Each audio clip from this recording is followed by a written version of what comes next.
Good morning, everybody. It's Sunday and I feel fantastic. I'm on holiday, so more time to work on the R53. Right, we're going to be installing the Android radio back in.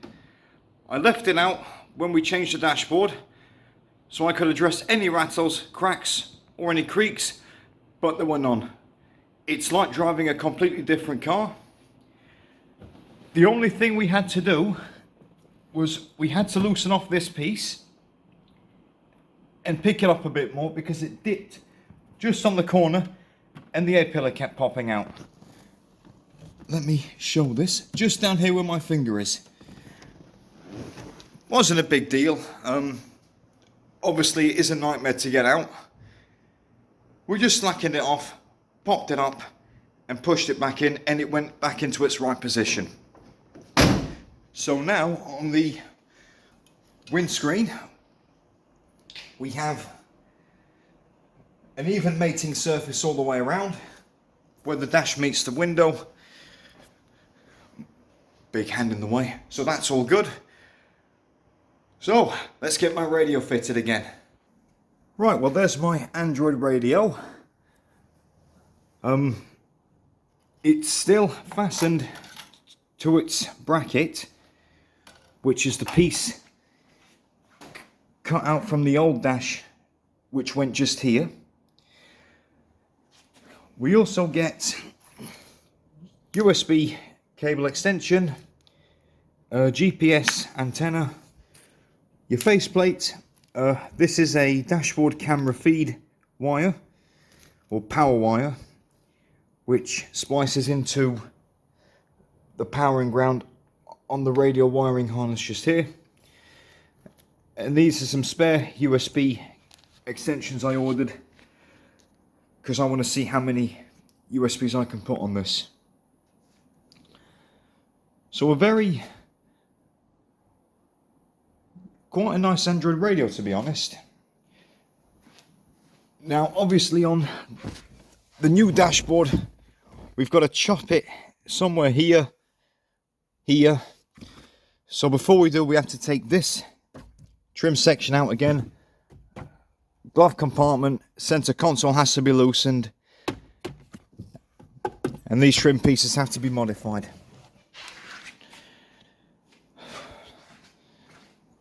So we'll get that stripped now. It does have reversing camera on it, and that's already on the car, which is just here.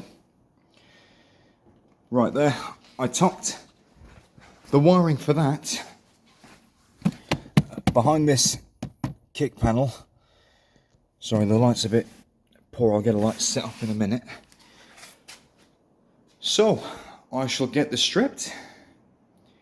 See you in a bit. Right, I've removed the glove box now. I've slackened off the center console again, removed these side trims and the kick panel. So now we can take the radio out, which is 1, 2, 4 Torx screws.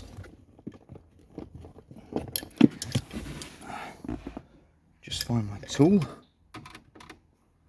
That's the one. There's one there.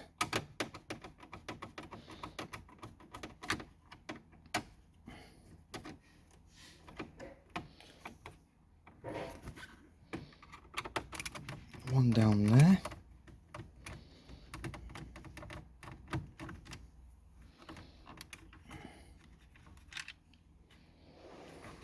Well, that one's still a bit tight to get with my fingers.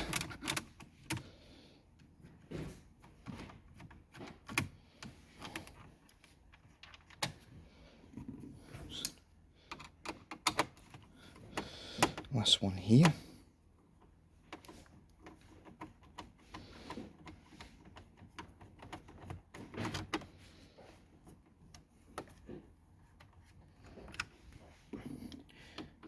Just take that last one out.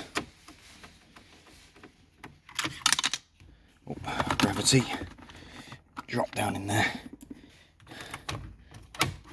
Then we can slide the radio out.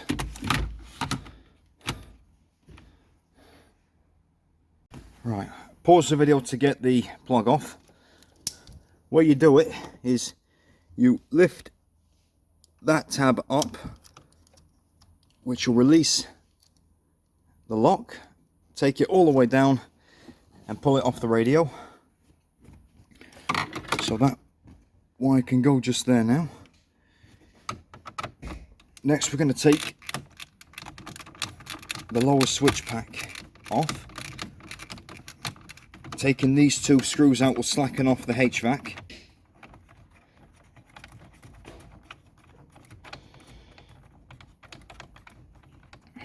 And if you remember in the previous video, I declared that I'd take that HVAC out in real time, which I never did, so I will show it now, because it is different to the R50. Right, that switch pack is now loose. Pull it out.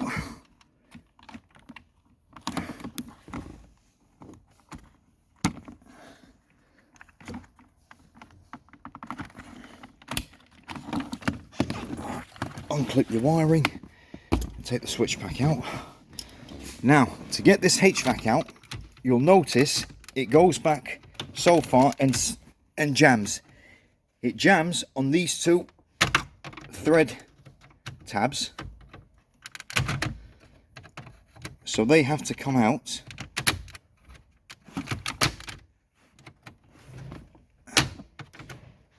And these are, and they're quite fiddly, but they do come out. There we go, one there.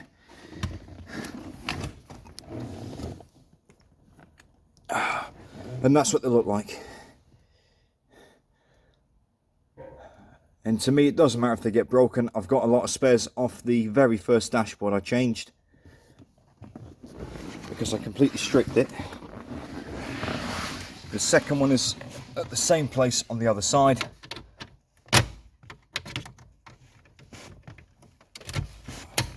Slide it back and just flick it off.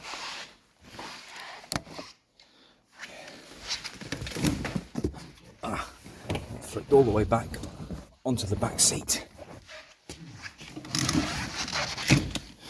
Of course, I've got my light bar in here to give me a bit of light.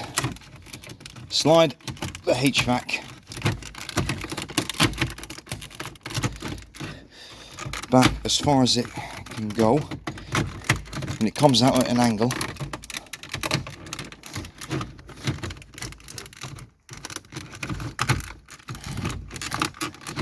Come on.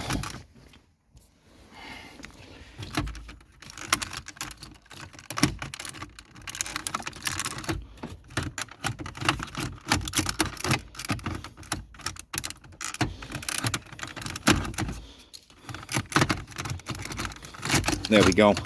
Gotcha. There's one plug connector on it. So lever that back, take your wiring off. And then that sensor can just be unplugged. That looks like a, yeah, that's your internal temperature sensor. And there we go. One HVAC removed. Fantastic. Right, now for the cut.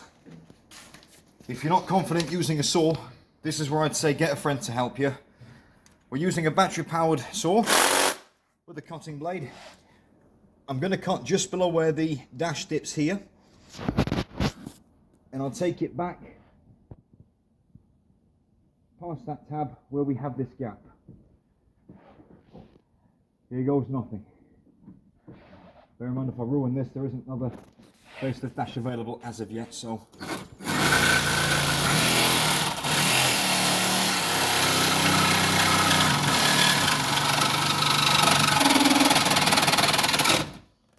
There's one. Well, it's always daunting when you cut a dashboard, especially when they're as rare as a facelift R53 Mini is. But we did it. That's what it looks like now with a lower dash section cut out. I will show it here.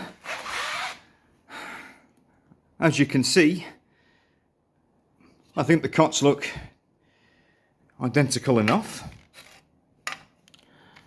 Right, this is the piece that I'm going to put with this dash. Just leave it there. The reason being, because I've already got my pilot holes drilled into this dash piece, and they are identical. I'll be drilling 2 holes there and there when I've defined the positions, but I've also bracketed it here, here, come on, focus, thank you, here and here. So I've got to drill in total 6 holes so I can solidly mount that to the dash. I'm not going to show it on film. I'll show the final product, well, not the final product, I'll show it with the holes drilled when I've had a chance to offer it up and make sure my position's right. Finally got the radio bracketed in. You can see my bracket down there, one there, plus the main bracket for the radio itself. There's also the same on the other side, just up there. Gives it that bit more extra rigidity, but I think for the top gap, you can just get the faceplate on.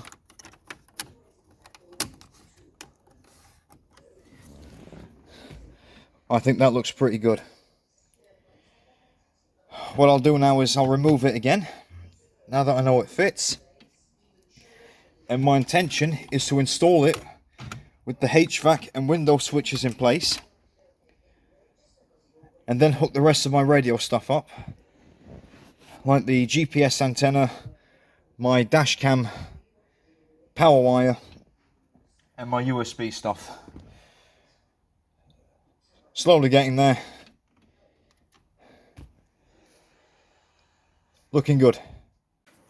I've reattached the HVAC control assembly and the switch pack assembly to the lower piece of the dash, the cut piece just there, with the radio.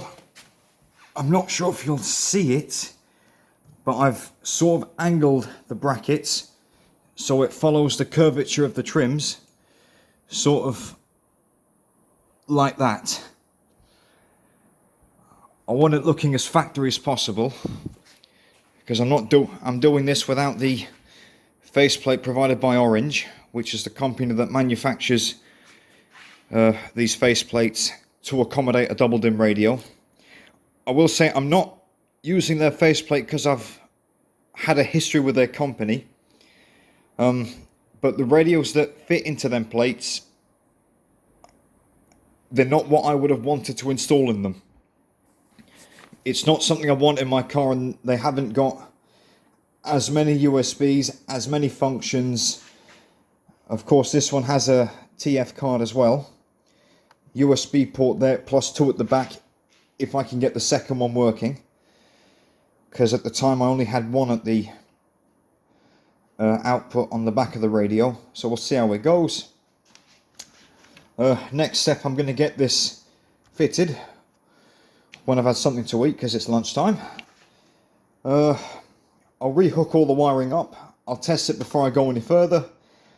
Then I've got to take it out again to run my power extender for the dash cam, GPS antenna, and then reattach my reversing camera feed cable, which at the moment is just tucked down behind this kick panel, just here. There we go. Like I said, the reason I didn't do this before is because I wanted to rectify any problems that I found with this dash, but it's better than what I expected. I've given it a coat of leather protector so it looks the bee's knees. I've repolished these trims, but yeah, I will say for the millionth time, it really does look like it was supposed to be the mandatory fit for these cars when they were built, both on the R50 and the R53 and the R52, which is what this dash came out of. Right, I'll check back in a bit and we'll get this job finished. Now we can start hooking up the wiring.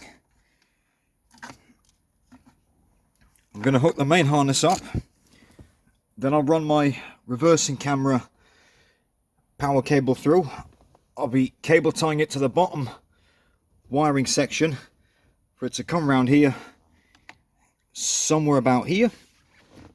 Then I'll feed my GPS antenna and I'll cable tie it just to where the hole is in that crash bar just there. Obviously you need your antenna adapter because it's a bit unique on an R50 and R53. Yeah, then we can finally hook the radio up and get it bracketed in. Chat back in a sec. The radio is officially back in.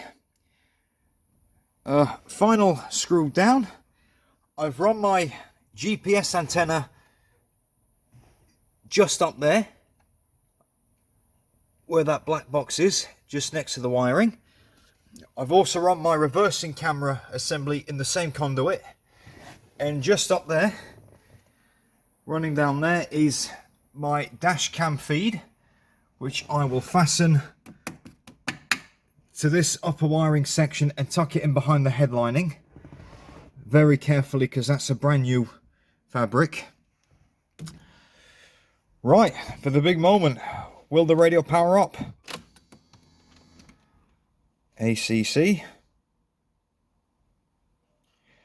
Oh, well, we got power.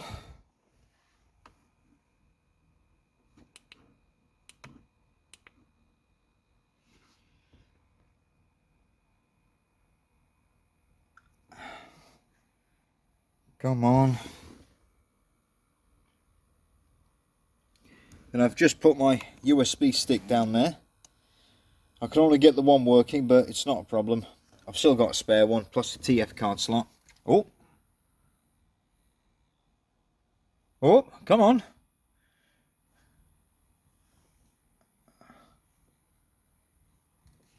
And I think the main difference for us is obviously we're all supporting bereaved children. I guess our niche is that as we're all from military families, very much a part of the military. We've got music. We've got reception for radio. I cut the video off because I don't want to get done for copyright music, but everything's working. I'm going to get it out on the drive now so I can hook up the Google Maps and Navigator. That way we get good network coverage, because I might have to readjust that GPS receiver. But yeah, everything's working. Reverse camera's working. The HVAC assembly's working properly. The switch pack's working, windows going up and down. Everything seems to be working, so good stuff. Like I said, I'll get it out on the drive now. I'll film that. I'll try and blur it out because I don't want people to see where I live. Nah, I'm only joking. I'll film the whole thing. So I'll do a bit of a clear out, have a cup of tea, and we can proceed, hopefully, as planned. Google Maps seems to be working. It's found my position, which is brilliant. Nice. Okay. You alright, mate? Yep, just got the radio back in. Good. Say hi, Dad. Alright. Hi.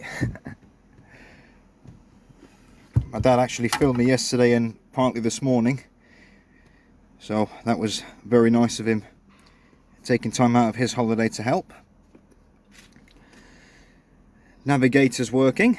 It's found my position, so obviously the antenna being placed there is fine.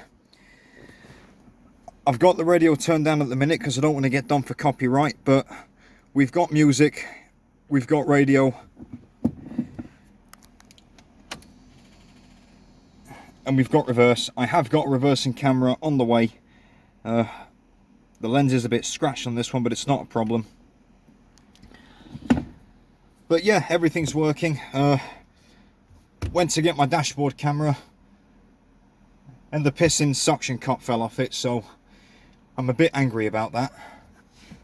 I'll have to get another mounting ordered, but it's no big deal. We can still run the power cable.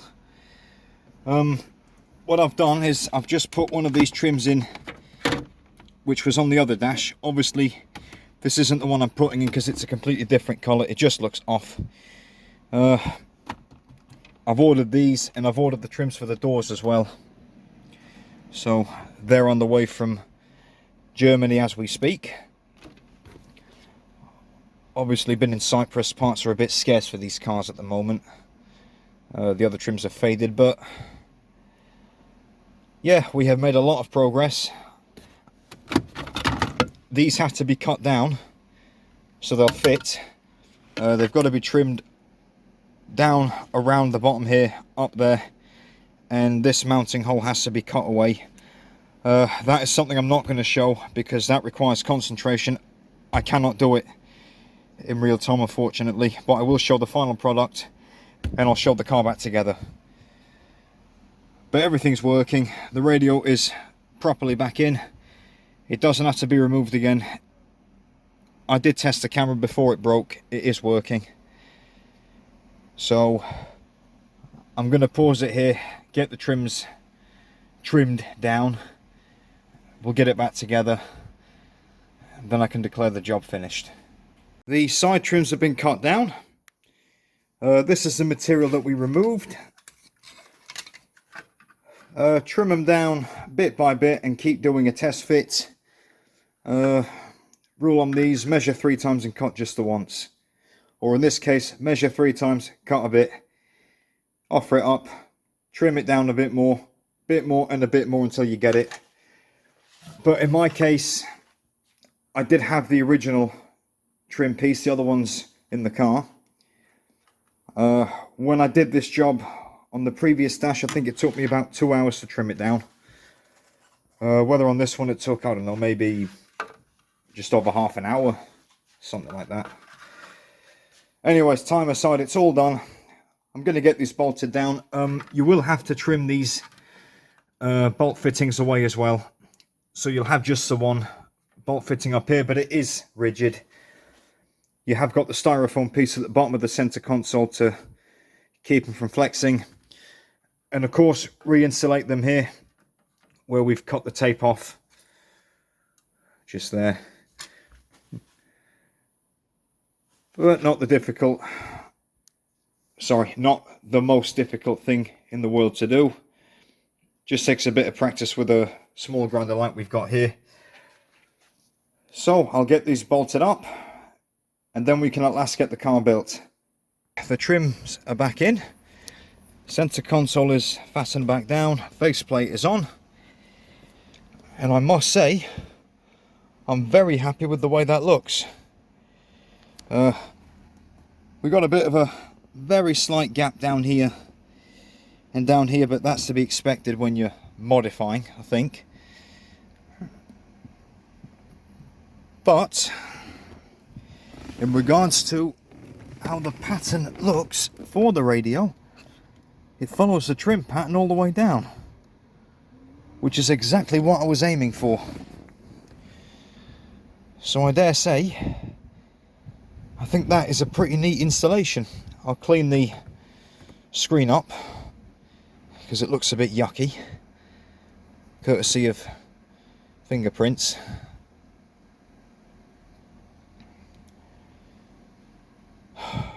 Next I'll get the dash cam wiring loomed up, and then I think tonight I've got to find the dashboard camera that I'm happy with. It's still annoying though, because now I can't finish what I started. But I can get this kick panel back in. I'll get the mirror switch put back in. I'm not going to film putting the glove box back in because we all know how to take a glove box out of an R50, R53 I think. And of course putting the A-pillar back on. So I'll finish what I'm doing and then we'll just do the outro, I think.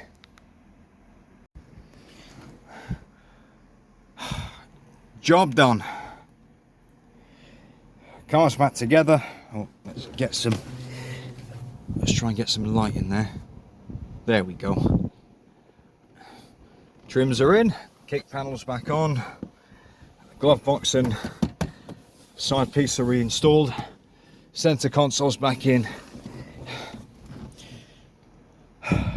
Tell you what, that radio makes all the difference. Bloody hell. Long 3 days, but the results are worth it. They really are.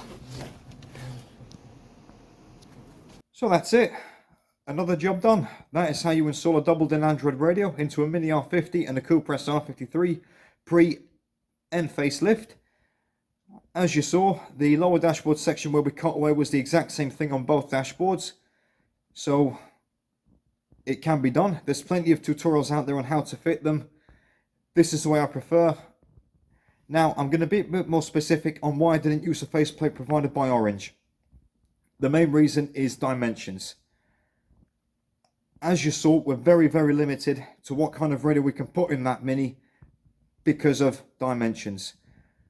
Now on Orange's link for this faceplate, which I'll put in the description, they provide you with a list of radios that will fit into their faceplate. The reason I didn't go for them is because they weren't to my personal liking. They are good brands. A lot of people that I know have used them before and they're very happy with them. So if you want to go with that kit, then by all means go for it. I haven't dealt with Orange personally, but they have got some good products out there. I'll also link their website in this video. So go and check their shop out. They've got some really good items on there. Again, it's a simple case of make do with what you've got and with what you can. In this case, like I said, we've got very limited space. But for not using the certified kit, I think I did a bloody good job at fitting it. €200 worth of Android radio. To me, it's really good value for money. Could always be better, but it's a simple case of supply and demand and to what the owner wants. So on that note, I'm going to end the video here. Thank you very much for watching. Drop a like and a comment if you enjoyed it. Give it a share. That would be really appreciated. If I've missed anything, or if you want something else explained in detail, I will kindly answer any questions. Just leave them in the comments. I'll have a look at them and get back to you when I've got time. So once again, on that note, thank you very much for watching, guys, and I'll see you all in the next one.